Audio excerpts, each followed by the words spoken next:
היוש, היום נעשה עבודה בדרך לעמידת ידיים. אז קודם כל נתחיל עם שתי כפות ידיים. אנחנו נמצא לנו איזה קיר נוח וכיף, מזרן כמובן. שתי כפות ידיים ברוחב הכתפיים. שימו לב שזה ממש מעל כף היד. זה לא מקדימה מדי או מאחורה מדי, ממש מעל כף היד. אנחנו בערך במרחק נכון מהקיר.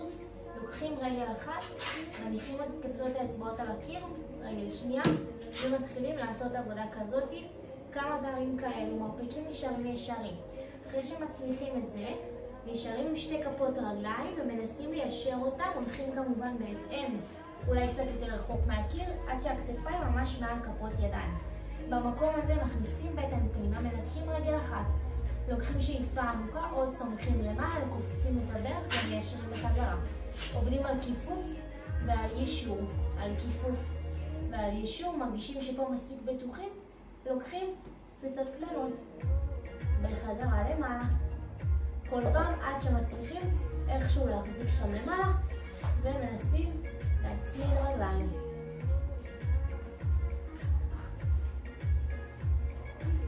ועוד משהו שממש חשוב ללמוד, אנחנו נשכב על הגב, כפות ידיים יהיו על הקיר בצורה הזאת, מבט רוצה להיכנס לכיוון כפות ידיים.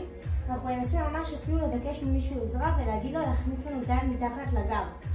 ואנחנו צריכים בעצם לסגור עליהם כמה שיותר. יש לי פולט בכפות רגליים, מרפקים ישרים, ואני עם בטן פנימה. הכל סגור ואני דוחפת את הקיר.